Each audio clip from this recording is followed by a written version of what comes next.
de technico-commercial export à électricien de niche pour multimillionnaire. C'est ça le plan. Et c'est l'histoire de ma reconversion professionnelle. Puisque, comme tous les youtubeurs, comme tous les influenceurs et les personnalités sur Internet, avant Internet, j'avais une vie, j'avais un métier. Le métier de technico-commercial et plus précisément à l'export. C'est-à-dire que tu vends sur des marchés étrangers, dans une autre langue et dans une autre culture, des produits avec une forte technicité en ce qui me concerne. Et je me suis reconverti cette année au métier d'électricien en général. Parce qu'électricien, c'est quelque chose de très vague, très varié, et il y a plein de spécialités, de niches quand on parle d'électricité. Mais bon, pendant un an, je me suis donc formé, on va dire, au métier d'électricien généraliste. J'ai même obtenu mon CAP électricien qui permet de valider le statut, entre guillemets, d'électricien. Et je compte continuer mes études dans ce domaine de l'électricité et me spécialiser dans une petite niche. Et aujourd'hui, je vais t'expliquer pourquoi je fais ça et comment ça s'est passé, etc. Peut-être que ça pourra t'inspirer. Le but de cette vidéo, c'est pas de te vendre le métier d'électricien, parce que c'est clairement pas pour tout le monde. Il y a des gens à qui je déconseillerais de devenir électricien. Et puis, pour se reconvertir en électricien, tout le monde ne part pas avec les mêmes armes. Il y en a qui sont manuels, qui ont toujours utilisé des outils, qui ont une logique technique, une logique de dépannage. Moi, c'est mon cas. Tu vois, moi, je viens de la mécanique.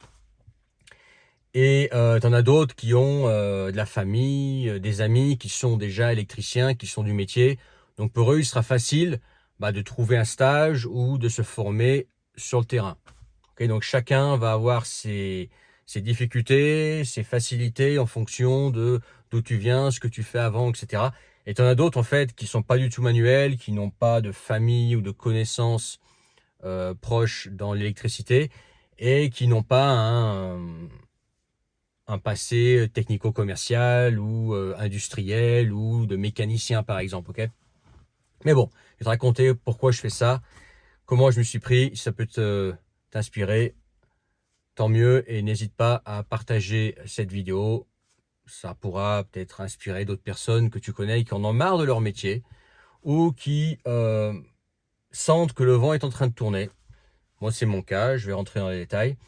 Et qu'il faut mieux se former à un métier d'avenir maintenant parce que le monde est sur le point de changer énormément. D'ailleurs, il est déjà en train de changer. Ce qui m'amène donc à la raison pour laquelle j'ai radicalement changé de métier. Alors, mon métier actuel, c'est créateur de contenu et coach consultant sur Internet. Ok ? Mais il faut savoir que ce qu'on fait sur Internet, c'est une très belle activité. Ça te permet d'avoir la liberté géographique, de vivre là où tu veux. Il suffit d'avoir une connexion Internet et tu peux continuer de gagner ta vie, etc. Tu peux t'expatrier, tu peux aller partir en vadrouille, tu peux changer de région, etc. Tu as très peu de matériel et c'est un beau métier pour ceux qui aiment le faire. Moi, ça fait 9 ans que je fais ça. Enfin, du moins 9 ans que j'en vis.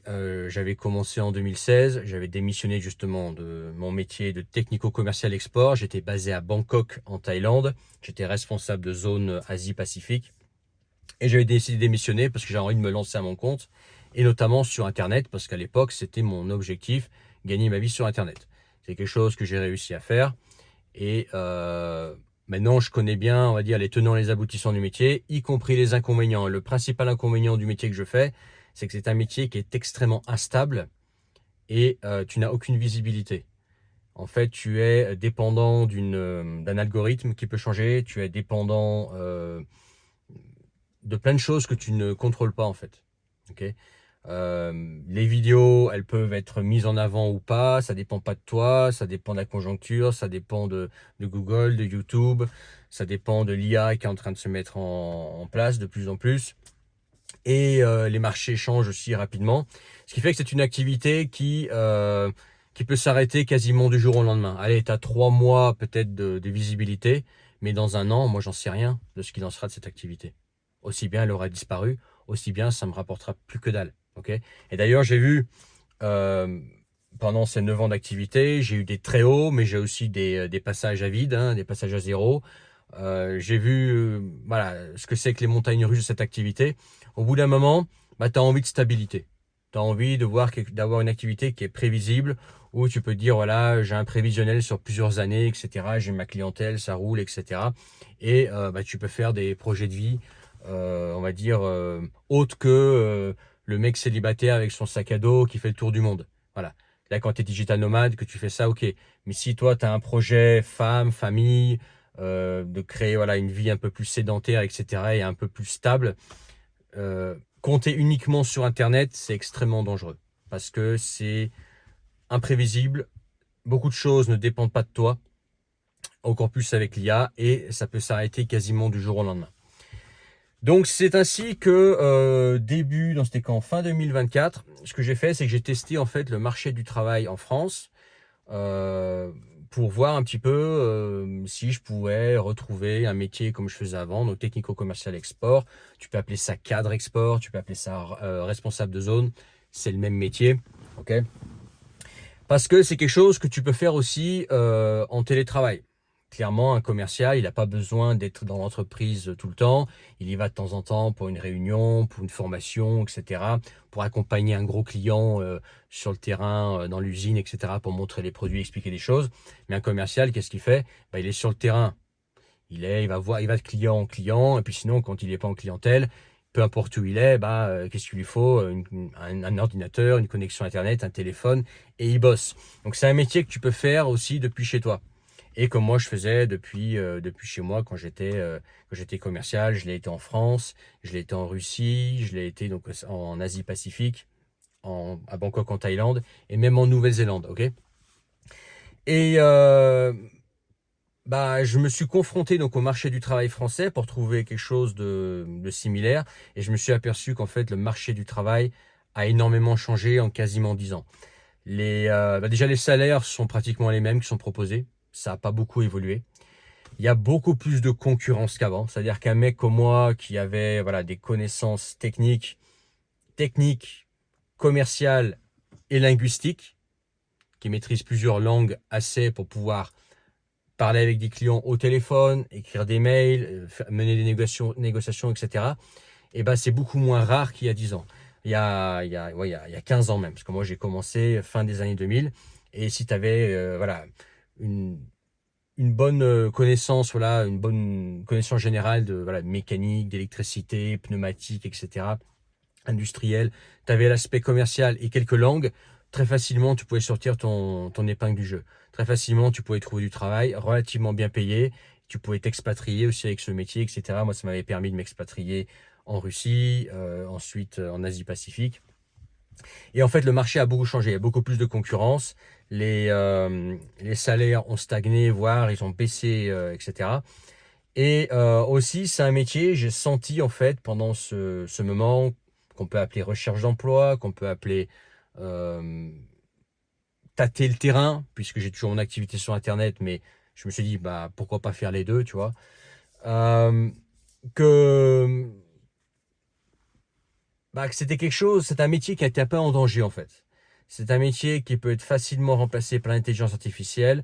C'est un métier aussi, donc avec les langues, où les langues sont de moins en moins valorisées, parce que avec l'intelligence artificielle, bah, bientôt, c'est peut-être déjà le cas, bah, tu pourras mener des négociations à distance, tu n'auras plus besoin de te déplacer dans des pays, etc., à l'ancienne, comme le faisaient les VRP, etc.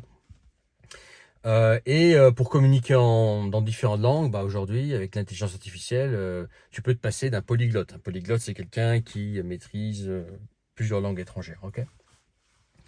Et globalement, marché, par rapport à moi, ce que j'ai connu, il était pourri. Salaire bas, beaucoup de concurrence. Et je me suis dit, j'avais des compétences avant qui me permettait de retrouver toujours un travail bien rémunéré.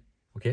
Et là, je m'aperçois qu'en fait, mes compétences deviennent fragiles. Elles ne valent plus aussi bien, elles valent plus autant qu'avant sur le marché. Les négociations sont très dures, etc. Les réponses, il y en a très peu, etc. Le marché réagit très mal. Et je me suis dit, là, tu es en danger. Si un jour, ton activité sur Internet devait se casser la gueule, bah, tu vas te retrouver sur un marché de l'emploi pourri. Ok, ou bah, tu toucheras plus, tu es plus de 5000 balles net avec la voiture de fonction, etc. Bah, appartement de fonction. C'est ce que j'avais moi à l'époque. Ok, et bah, tu vas finir peut-être vendeur dans une boutique. Quoi, tu vois. En gros, c'est ça. Donc ça m'a fait prendre conscience que le marché a changé, que fallait se réinventer, etc. Et bah, j'ai commencé à voir un petit peu quelles étaient les possibilités, quels étaient les métiers en tension, et notamment quels étaient les métiers en tension, mais les secteurs dans lesquels je pouvais me mettre à mon compte. Puisque quand je te parle d'être électricien de niche, c'est à mon compte. Donc avoir ma propre entreprise, ok? Et pareil, au début, j'ai pensé à la mécanique, j'ai pensé ouvrir un garage, mais c'est quelque chose que je veux surtout pas faire parce que la mécanique, c'est un truc que j'aime bien, mais par contre, avoir des cadences de fou et travailler sur des petites voitures de merde, des 1 litre 4 HDI, des 1 litre 2 TCE, des PureTech, etc., ça m'intéresse pas du tout, ok? Euh, Après, j'ai pensé aussi faire revendeur auto. Tu sais, comme il y en a beaucoup maintenant, c'est la mode sur Internet, pas mal qui font de l'achat-revente de bagnoles ou qui font, comment dire, de la négociation bagnole. Mais ça, pareil, en fait, tu tombes vite, en fait, dans la pure négo. Ça n'a plus grand-chose à voir avec la bagnole. Et puis, laisse tomber les clients casse-couilles quand il s'agit d'acheter et revendre les bagnoles. De plus en plus de bagnoles aussi qui ont été bidouillées, des compteurs trafiqués, des vis cachées, et puis ensuite, tu as des problèmes, etc. Toutes ces emmerdes, je ne les avais pas. Et puis surtout, c'est des métiers, quand je te parle, euh, dont je te parle là, garagiste, euh, négociant automobile, en fait, qui te fixe vraiment un endroit. C'est genre un truc, j'ouvre ça en France, jamais je requitte la France. Alors que moi, je veux un truc qui me permet voilà, de m'expatrier si j'en ai l'envie, sans trop de difficultés, sans que voilà, toute une structure avant, toute une inertie, etc. Et beaucoup de trucs à penser. Ok. Et aussi, la mécanique, c'est dans le futur, ça va être de plus en plus électronique. On le voit par exemple avec les voitures électriques. Aujourd'hui, il y a quelqu'un qui intervient sur une voiture électrique, c'est plus un électromécanicien qu'un mécanicien, voire carrément un électricien. Ceux qui réparent par exemple les batteries de voitures électriques, ce sont des purs électriciens, purs de chez pur. Tu vois, il n'y a plus rien de mécanique là-dedans. Et je vois aussi que bah, tout autour de nous est électrique.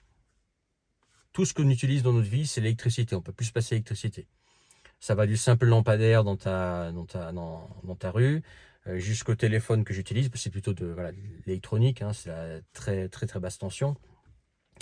Mais tout en fait. La climatisation, et il fait de plus en plus chaud. Ça aussi, j'ai dit, ah, il fait de plus en plus chaud. Là, il y a un créneau à prendre. Les panneaux solaires, les bornes IRVE, si tu sais pas ce que c'est les bornes pour recharger les bagnoles. Donc panneaux solaires, bornes IRVE, la clim, pas mal d'électricité là-dedans.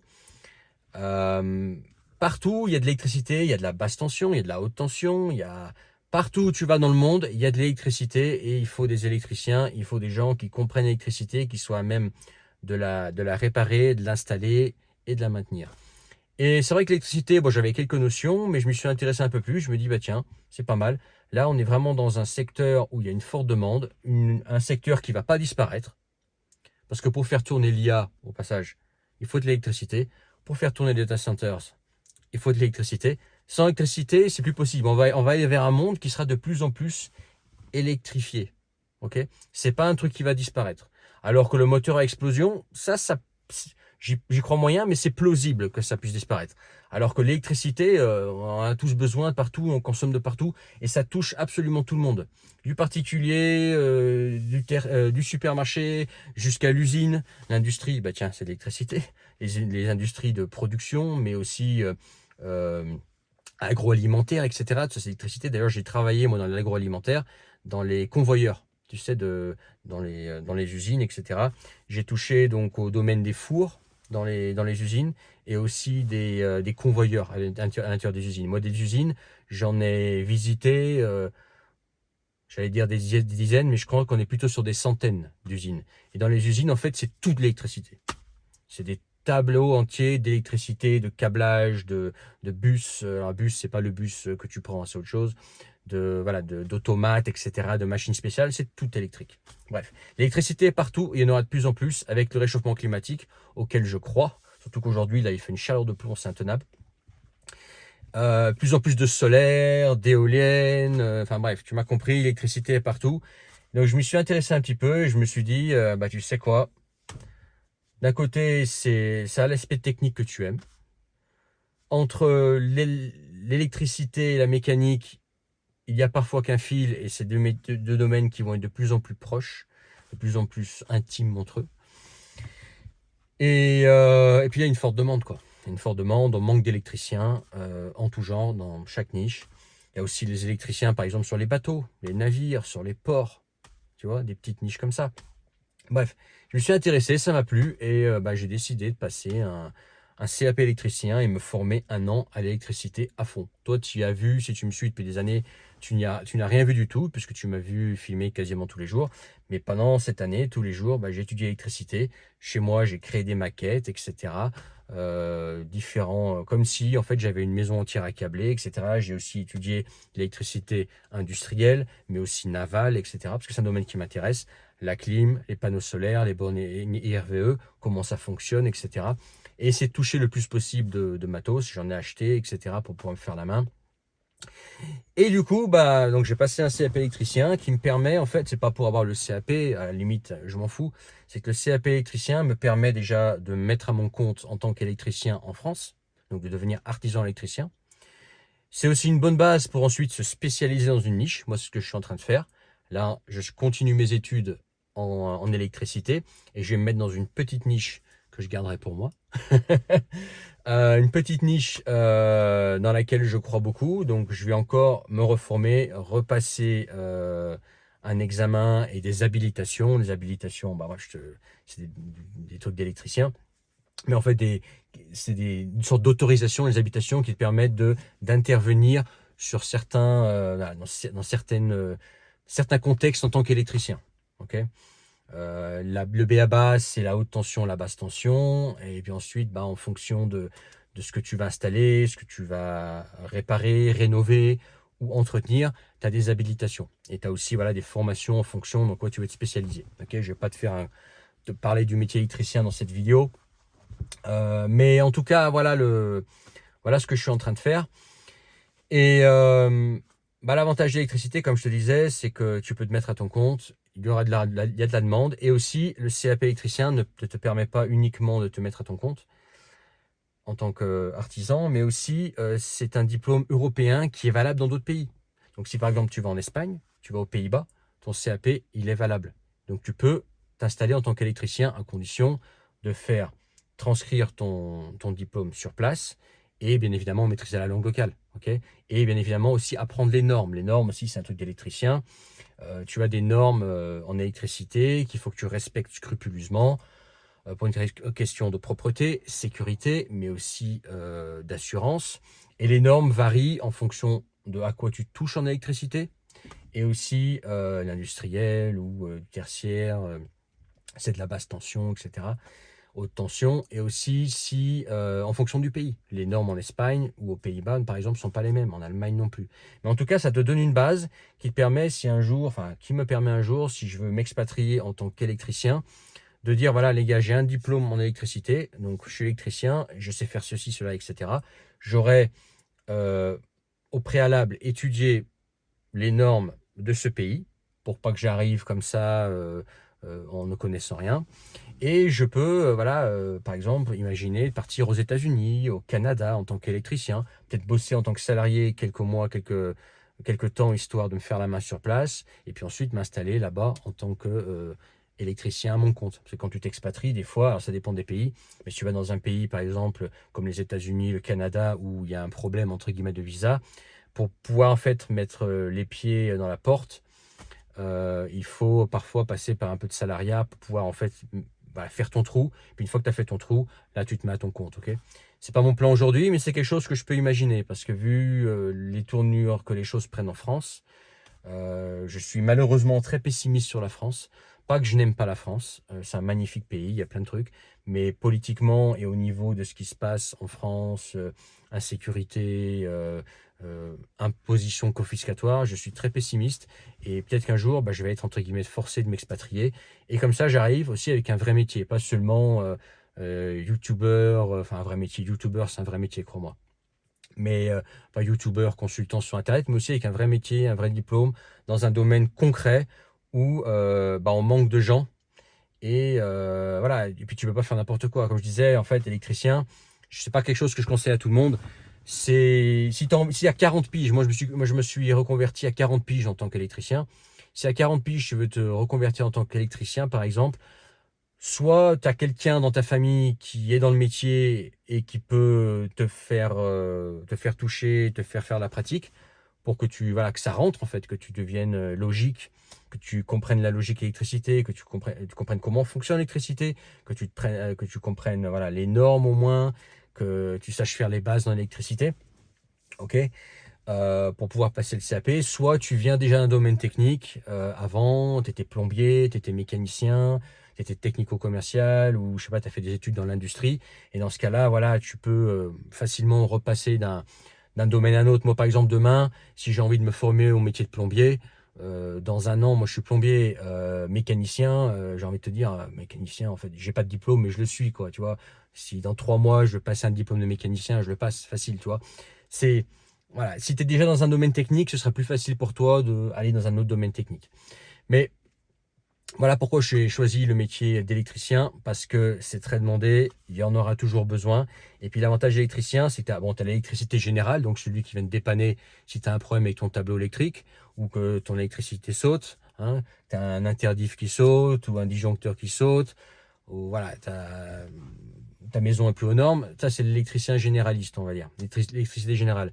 Mais ce qui est bien aussi dans l'électricité, c'est que tu as plein de petites niches qui peuvent être très juteuses, très demandées, et qui peuvent être très intéressantes. Tu peux par exemple te spécialiser en solaire, tu peux te spécialiser en voiture électrique, tu peux aussi réparer des voitures électriques, réparer des batteries de voitures électriques. Tu peux te spécialiser dans l'installation de bornes pour recharge de voitures électriques, donc les bornes IRVE. Tu peux te spécialiser dans la clim, tiens, avec la chaleur. Tu peux te spécialiser dans les yachts, dans les chantiers navaux. Tu peux aller chantier naval. J'ai pas oublié la leçon de français qu'on me faisait au collège. Tu peux travailler dans un chantier naval, tu peux faire de l'électricité générale, juste du dépannage autour de toi, etc.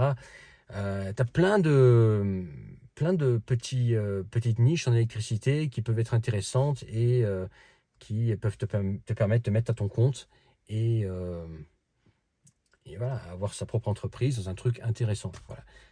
Je te rappelle, je ne suis pas en train de te vendre le métier électricien. Moi, c'est juste que j'ai choisi. C'est pas forcément toi dans quoi tu dois te reconvertir. Peut-être que toi, tu vas te reconvertir en tant que prof d'anglais, ou je sais pas, si tu es une femme, tu vas passer un CP petite enfance, ou toi, c'est plutôt la plomberie. D'ailleurs, la plomberie, ça sera encore plus demandé que l'électricité. Et peut-être plus simple aussi que l'électricité. Parce que l'électricité, à un moment donné, quand même, si tu veux toucher, faut quand même pas mal bouquiner. Faut pas mal bouquiner, faut quand même pas mal toucher et avoir, voilà, faut réfléchir, quoi. C'est un peu comme mécanicien, quoi. Tu sais, t'as une panne, c'est pas juste des tournevis et dénuder des câbles, hein, pas du tout, hein. Il faut quand même réfléchir et faire voilà, procéder par élimination, faire des tests. C'est quand même un métier, on va dire, on appelle ça un métier manuel, mais il est quand même assez intellectuel des fois. C'est un métier technique. Voilà. Voilà ce que je voulais dire. Donc ça, c'est l'histoire de ma reconversion. Est-ce que j'arrête tout Internet pour devenir électricien? Non, je fais les deux. Je continue Internet et à côté, je me forme en tant qu'électricien. Et petit à petit, je vais me diriger vers cette petite niche et je vais créer une activité dans cette petite niche. Et puis si un jour je dois partir, je recrée une activité d'électricité à l'étranger avec un diplôme qui peut être transcrit ou au moins une preuve que voilà, je sors pas de nulle part, j'ai pas rien fait, j'ai pas d'expérience ou j'ai pas passé un truc qui valide que je suis électricien. Voilà en gros. Dis-moi toi ce que tu en penses. Est-ce que toi tu as envie en ce moment de te reconvertir, de changer de métier? Si c'est le cas, sache que moi, je t'accompagne, je te soutiens dans ton changement de vie. C'est mon service d'aide au changement de vie qui s'appelle Nouvelle Page. C'est dans la description le deuxième lien. Moi, tiens, c'est un exemple aujourd'hui. Moi, j'ai changé de métier plusieurs fois dans ma vie. Ok, j'ai été bijoutier, j'ai été agent immobilier, j'ai été technico-commercial, j'ai été technico-commercial export. Je suis devenu ensuite youtubeur, coach consultant sur internet et maintenant électricien. Donc ça fait plus de 6 fois, tu vois, que j'ai changé de métier. Des fois par nécessité, des fois parce que j'en avais envie, des fois parce que le monde change et que je voulais m'adapter. J'ai changé de pays plusieurs fois, bref. Changer de vie, je sais ce que c'est. Et par contre, je sais aussi que quand c'est la première fois que tu le fais et que tu n'as personne qui te soutient, bah, c'est pas facile. Parce que tu as le regard des autres, c'est quelque chose qui demande un peu de courage aussi, notamment si tu le fais seul, si tu n'es pas épaulé, tu n'as personne qui te soutient parce que voilà, tu as ta vie d'avant, tu vas changer radicalement de voie, est-ce que ça va marcher ou pas, voilà, comment réussir ça, est-ce que les autres ils vont pas te critiquer, je te rassure, ils vont te critiquer, ils vont te juger, etc. Est-ce que tu fais pas une erreur, etc. Je comprends tout ça. Moi, je suis passé par là et je repasse encore par là. Tu vois, à 40 ans, j'ai appris le métier d'électricien. Ok. Et c'est pas fini. Comme je te dis, je suis en train encore d'étudier pour devenir plus spécialiste et plus niché encore. Ok. Bref, partage cette vidéo. N'oublie pas de t'abonner si ce n'est pas encore fait. Dans la description aussi le premier lien. Tu peux rejoindre mes contacts privés, le canal Telegram et recevoir gratuitement tous mes messages à venir. Et puis laisse un commentaire. Laisse un commentaire et dis-moi dans quel métier toi tu penses te reconvertir. Pourquoi tu as choisi ce métier-là.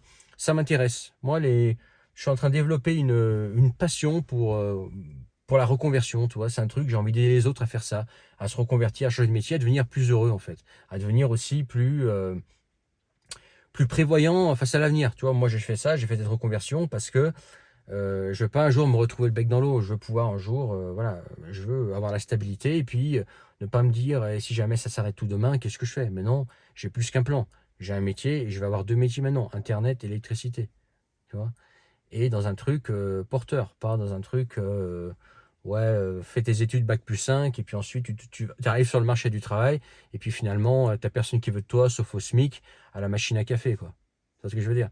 Parce que beaucoup de mecs qui ont fait des grandes études ont vécu et vivent maintenant. Alors que quand tu fais un métier manuel concret, tu as moins ce problème-là si tu choisis le bon métier. Voilà. Fais savoir tout ça en commentaire. Je te dis à bientôt pour une autre vidéo. Allez, ciao!